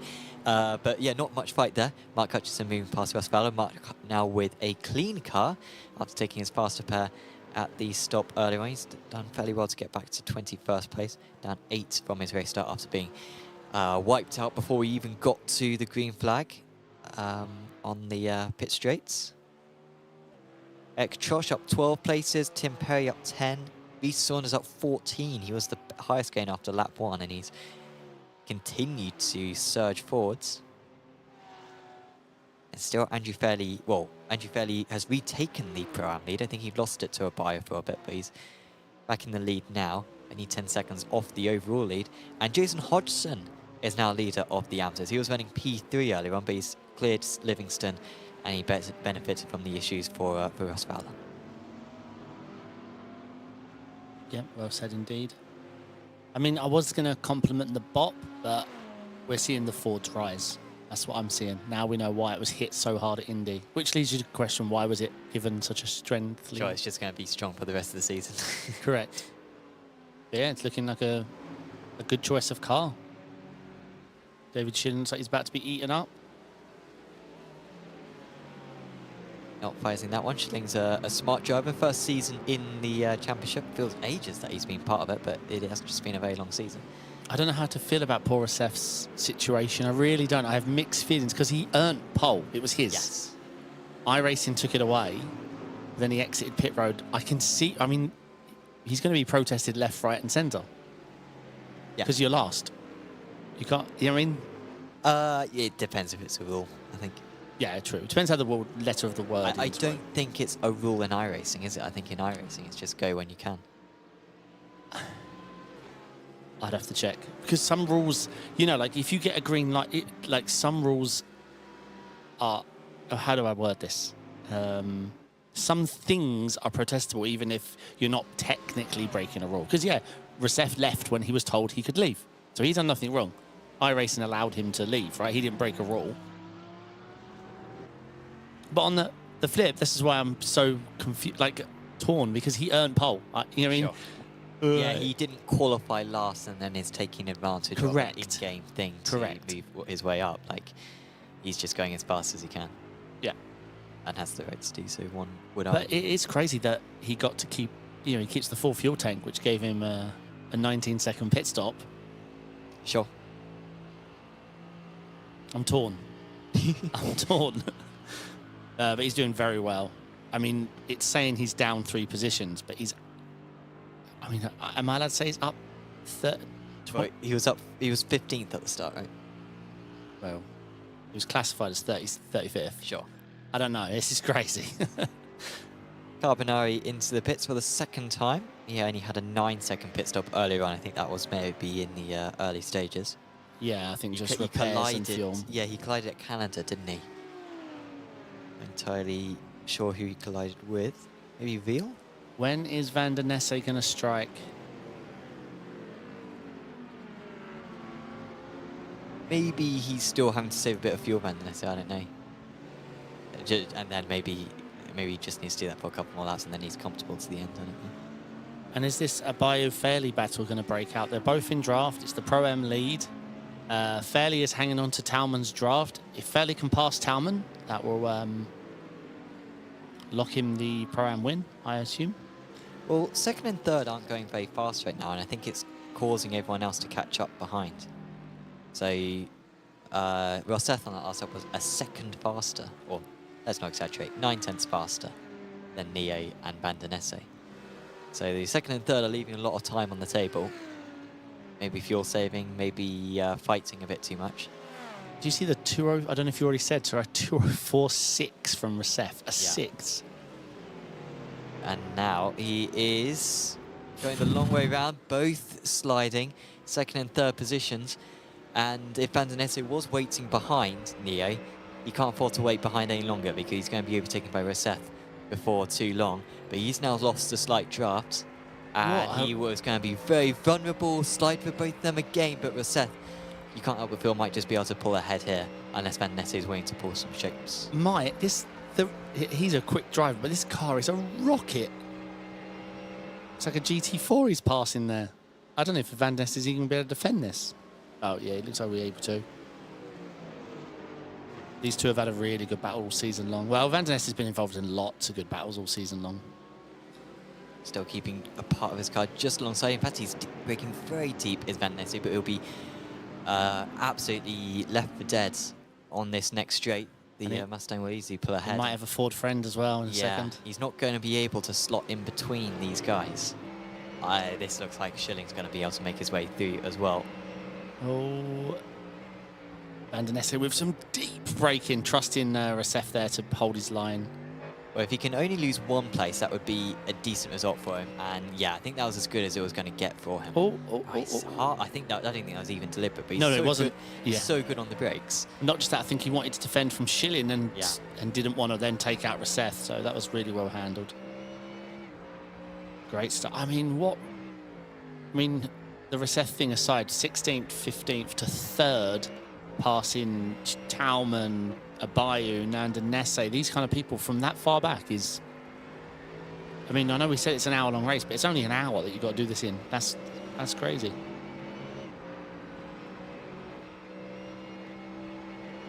I mean, he's 1.9 seconds off Danny Neo.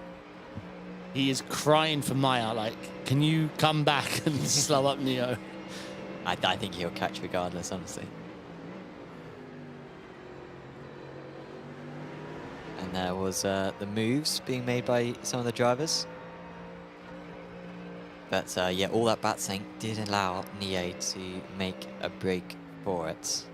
Yeah, he's only in the high 205s. We know if Seth can get into the 204s. This is quite a nice gaggle. Van der Nesse, Schilling, Tauman, Fairley, Abayu. Very nice group. Well, obviously Racef's part of this group as well. 6-car gaggle. Schilling's having a good race.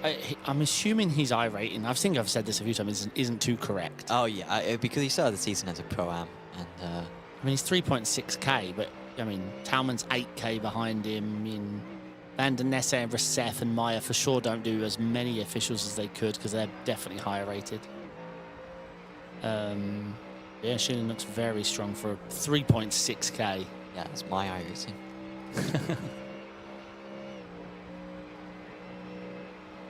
Might send it here. But he is usually quite a passive driver, is Schilling, so I think he's going to pull anything. And of course, he would have seen how good Van der Nesse is on the brakes as well. Fairly in a bike, just cruising up to the back of this.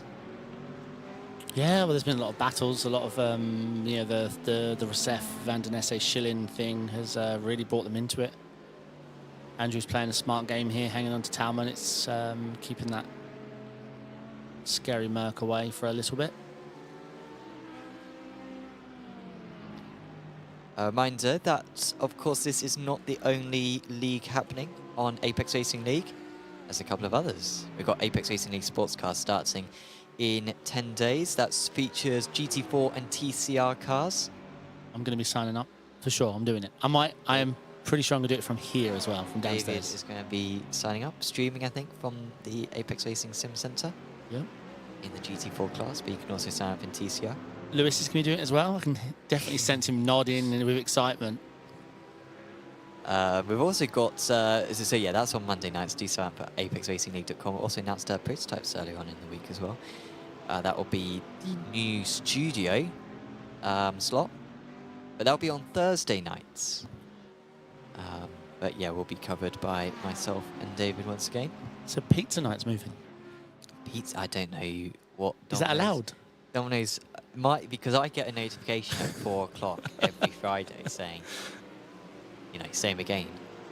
And I don't know how long it will take for my phone to recalibrate. Have you thought about changing the night, like the food element, because of the day change? Is it time to open the panel up? Is it time to review the food here? Maybe. What food could we have? Because we could get a big like Chinese buffet. Everyone order I usually get put it around the big table. I can't eat any of it, but.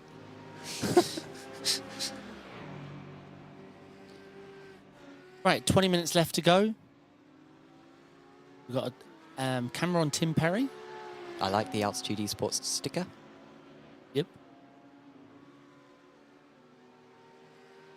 Not quite sure what the history behind Altitude Esports is. Of course, they have a mountain on theirs, but I'm not sure if one of them climbed a mountain one time or whether they just think it sounds cool. But yeah, usually it's because it sounds cool. Sure, yeah. He probably didn't get to the top of a mountain and think, I'm at a great altitude. Oh, I know what I'm going to do. I'm going to start an esports team.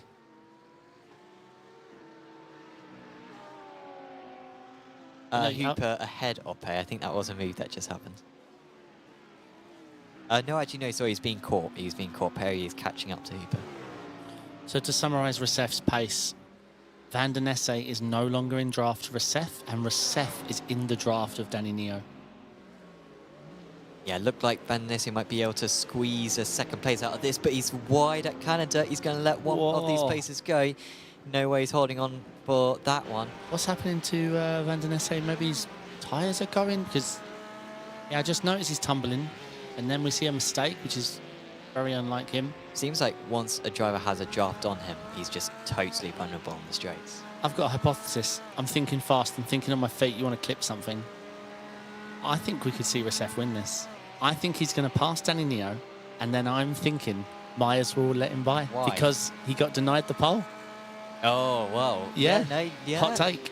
Well, they've done it before at Daytona last season. I think Recef was leading the whole way pretty much, giving a draft to the others.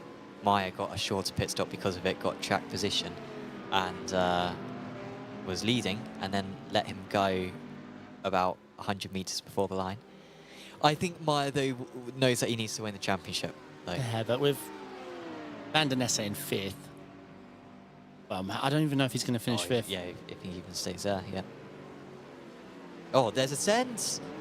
Oh. And I think Tellman may have even seen that and made an absolute beeline for the corner. Yeah, I need to see that again. Potential incident, but Abaye has got past Fairley. He now leads the Pro-Ams, but at what cost? He has lost his bumper. But it didn't seem like a big contact. I would even maybe speculate that perhaps he's still got that part of his car on his car. I'm not sure if that really ever desyncs in an iRacing. It would have synced back by now. If it was on the server end, it would have come back on our Sure. end visually. It just magically whips itself back on. Of all the animations iRacing have invested in, the return to sender mechanical part has got to have taken the most work. Well, Fairley might be about to pass her by. I hope that these two don't ruin their race, because it's been a good performance from the pair, then particularly Fairley. Abaye doesn't really need the points. Fairley isn't going for the championship. But they are really moving all over. And of course, Abaye, even if it's just because, well, he'll be suffering down the straights. Delachaz rapidly catching up to them. Delachaz lost time during his pit stop, a very long pit stop, and is going to be on to the back of them probably on the next lap now. Yep. Really not happy. Okay, some replays. This was Van Nesse going defensive and outbraking himself. Yeah, he had the pressure of Schilling's Ford speed behind him and tried to just get it done under braking, and the car just fouled him. Ooh, did Fairley move? Ah. I don't think he did enough. I think that's on Abaye. Yeah, no, he did. No, he did. He reacted to the left. Yeah, but I think contact would have been made regardless, right? well, no, he there's shimmy there. That's the problem. But like, No, you asked. no, I'm but not you would have saying still it's. made contact, right? I don't know. I'm not saying it's a penalty. I'm just saying he moved twice. So you would say I'm not sure. neither of them deserve a penalty, or that they're as bad as each other. It's too much pressure. You shouldn't move twice, especially that late in the Yeah, I braking. mean, you're really sounding like I'm Paxman and you're part of the cabinet right now, and you're saying a penalty or no penalty. What I believe in, what the British public really care about now is you can't move twice. I mean, there was damage and he moved in the braking zone, so yeah, there was no worry about would they have still hit. The hit was definitely caused from the second move, and it was so deep in the braking. And it's not just that; it was in response, so it's the worst kind of blocking. If you don't like your line, change it before you brake. Well, they seem to have picked up the pace a little bit now. Still detached from the drivers ahead, but Delachaz hasn't caught them quite at the same pace as I thought he might do, so the damage clearly isn't too bad. Neo nearly caught by Recef, now down to 7/10. But he's done very well, hasn't he, to hold him off as long as his pace has been good. He's been the third fastest driver, seemingly. As Fairley is off. Fairley, I think, has made a mistake, and he's hit the wall. Will Delatrez he as need well, to lost come some into the time. pits? He needs to do a quick diagnosis of how the car is. But as long as it's decent, he can just limp it his way round. Like even if there's a meatball, he won't get disqualified before the end of the race. So he's just got to salvage what's left. He's still P2 out of the Pro-Ams, but Abaye now with a comfortable win coming his way. Yeah, we'll get a look of what happened there. Because at the same time, I was about to report Delatrez had lost a bit of time. So I'm not sure how those could have been related. Yeah, so...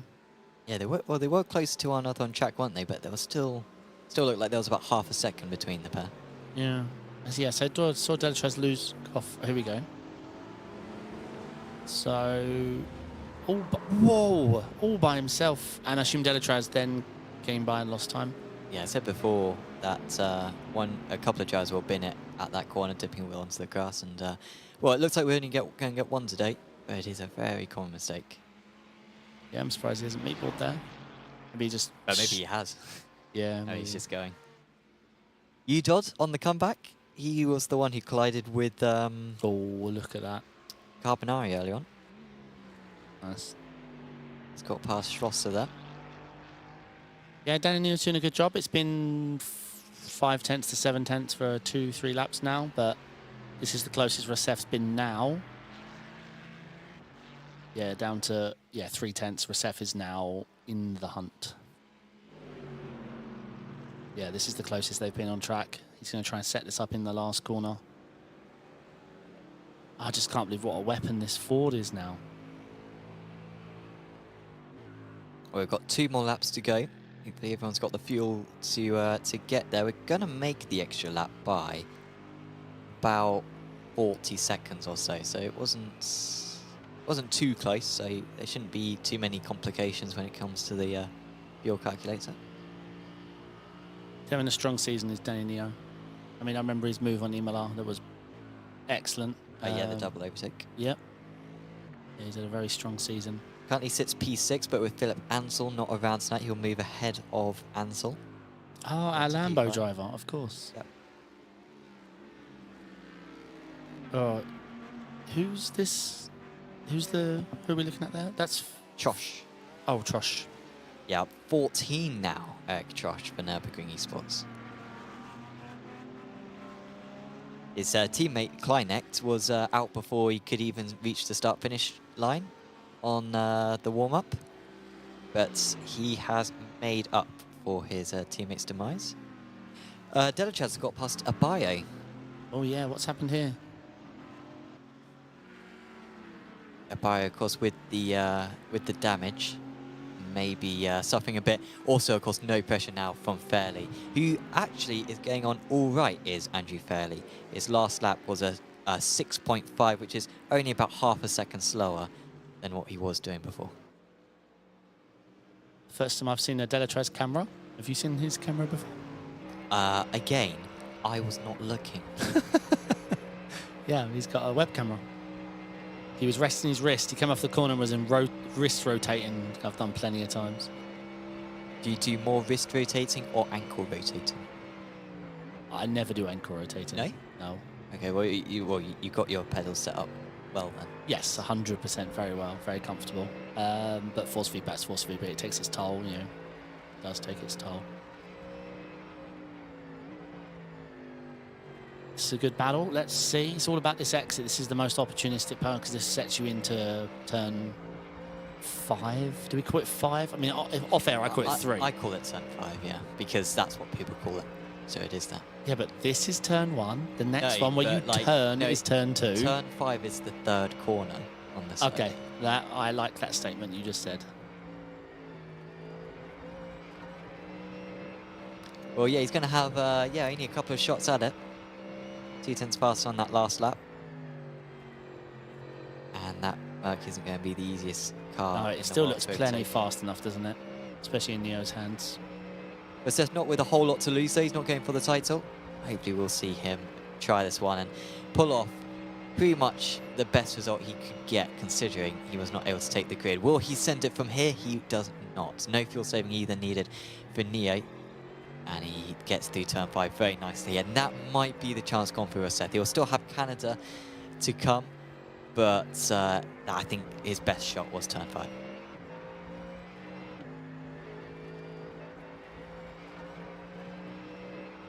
I need to give this Ford a drive.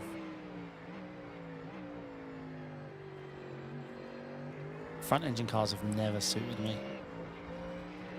I mean, I got used to the Merc after many months, but I just prefer the rotation of the the Audis and the Porsches. Sure.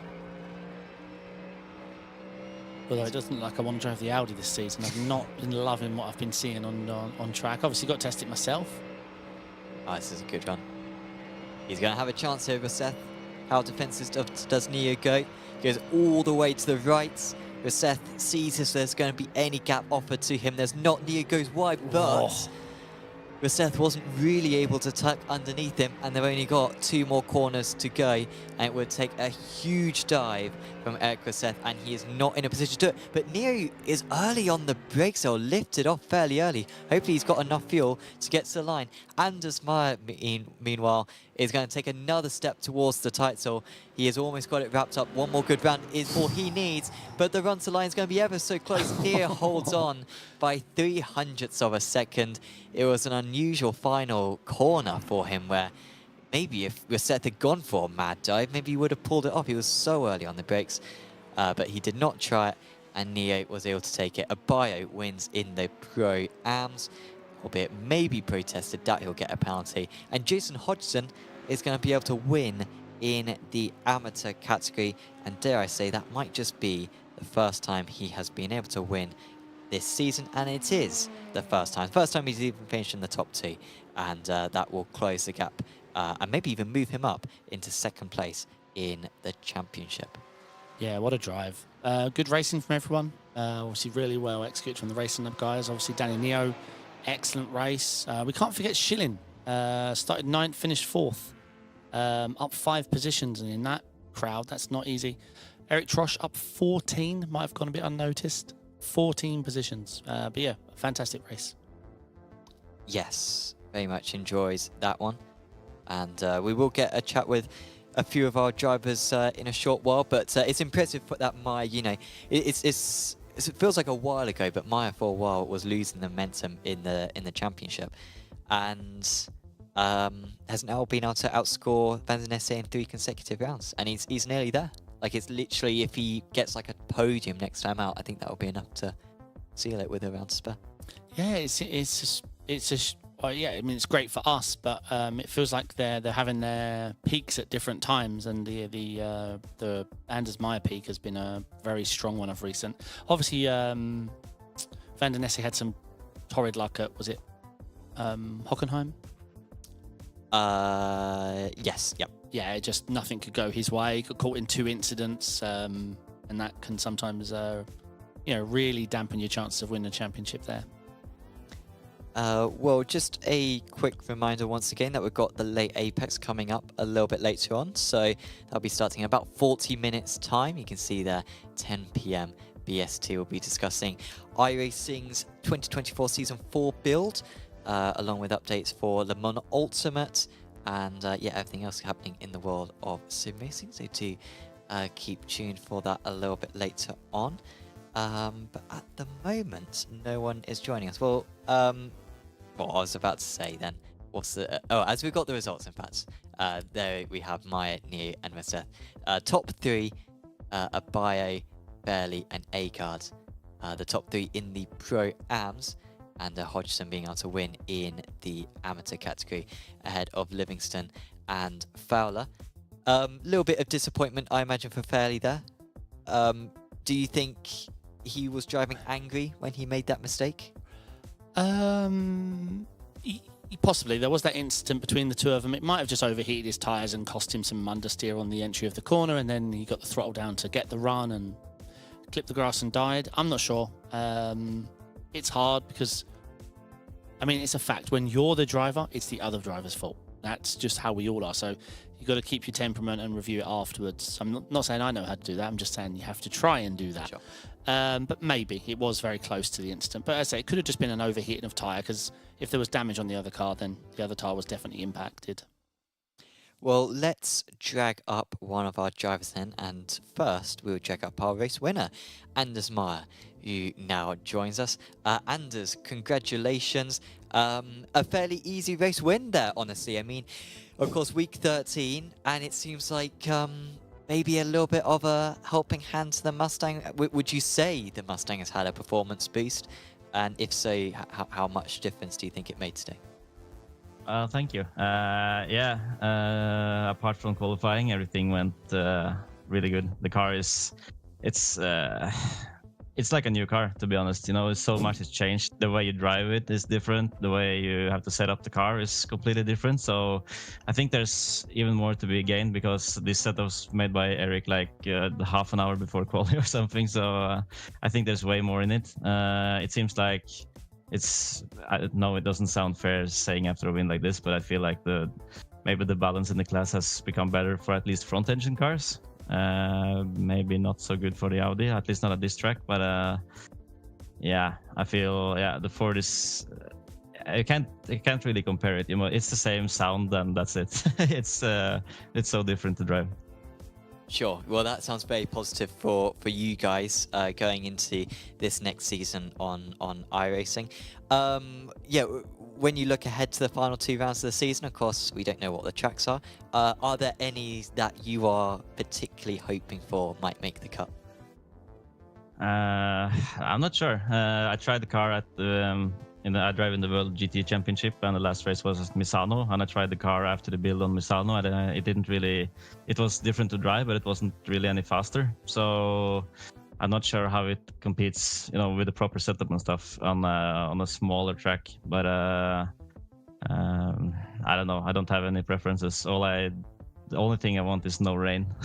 That's at least I haven't tried the car with the new rain tires, so maybe it's better, but I'm not really that good in the rain. I haven't driven it a lot. I don't like it a lot. But yeah, if we stay dry, I just have to keep it clean and see if we can take it from there.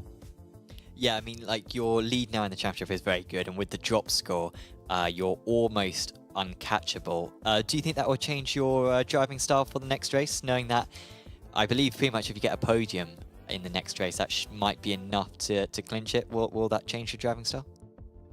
Not really. I always try to drive safe and not have any mistakes. And when you go side by side with someone, all you have to do is trust that they give you the space and you give them the space. So if you start to take it too cautious, then yeah, maybe you do more mistakes yourself and drop down that way. So I just have to keep going like I have. I know the race that is on the 20th will be pretty difficult because we are moving the store at the place I work. So I am working until I'm probably home like 5 minutes before quali starts. So that race will be really tricky. But other than that, I hope that we can put up a challenge, and I hope, obviously, for everyone watching, it would be nice if the championship goes all the way until the end. But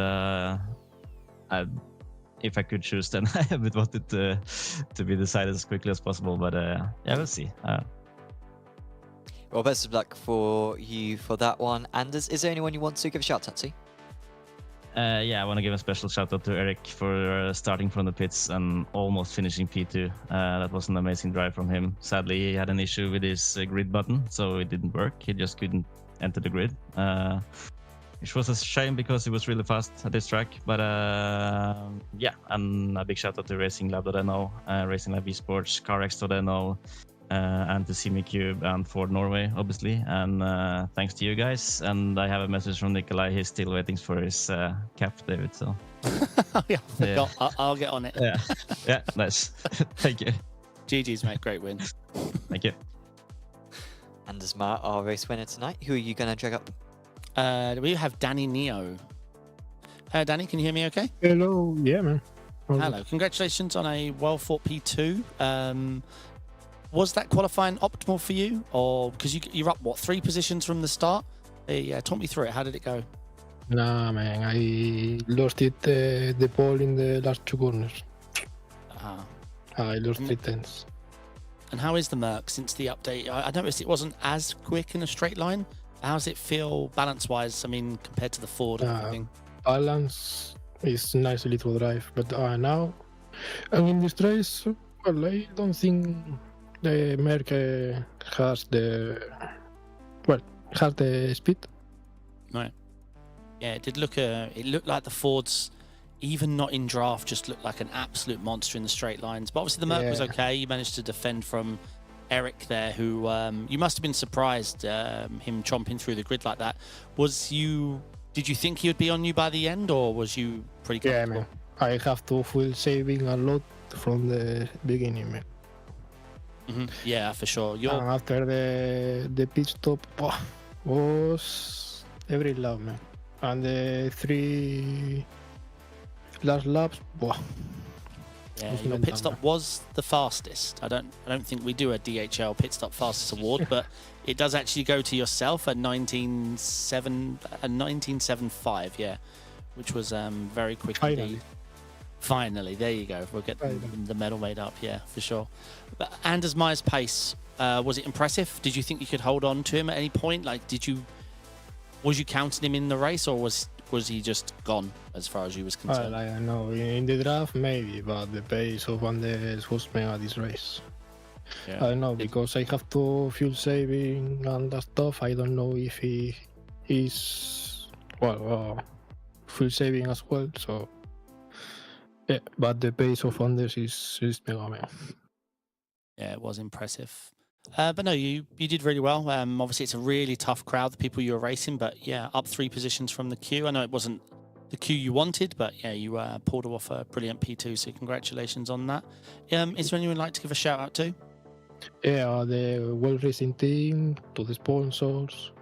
Thank you, Mr. C and David Boduja, for all the help. Yeah. And to you guys, nice broadcast, man. It's enjoyable to watch after the race. Awesome, glad you enjoy it. And again, congratulations. Yeah, brilliant stuff. You. And we'll talk to you soon. Cheers. Bye. Danny Neo there. Yeah, stellar race. I mean, it's a really tough crowd at the punt. I when it's races like this, I'm glad I'm here behind the table, because top. I mean, I don't even know what number to say. It was a really well fought battle. It was, and that's actually Neo's first podium as well of the season. I'm looking at, maybe, which is a surprise. Maybe in like the B format, maybe you would have got a podium in but across an entire meeting. That's the first time he's been in the top 3 as a pro driver. So congratulations to him. A second place is very strong. That pretty much wraps up the interviews then for us tonight. Of course, there won't be Apex Racing League GT3 Trophy next week, because it will be the season finale of a Britsy ARL Endurance 2024. So do make sure to tune in for that next Friday night. There's plenty more action though going on Apex Racing TV. We've got the ESCC Endurance Series.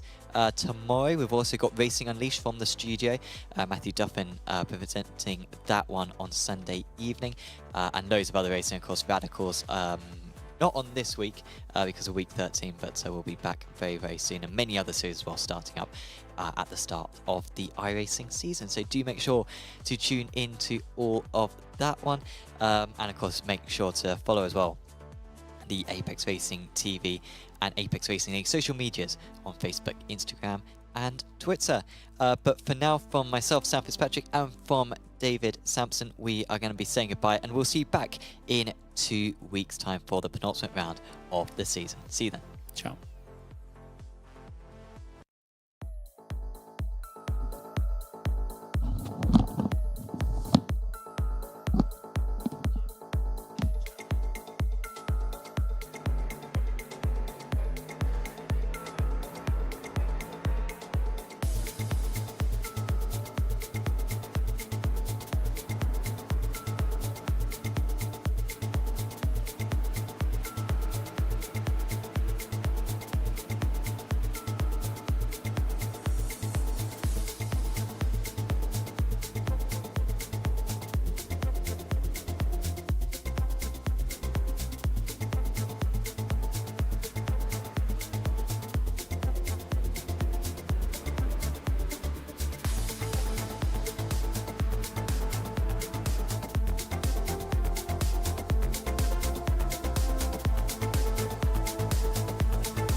you.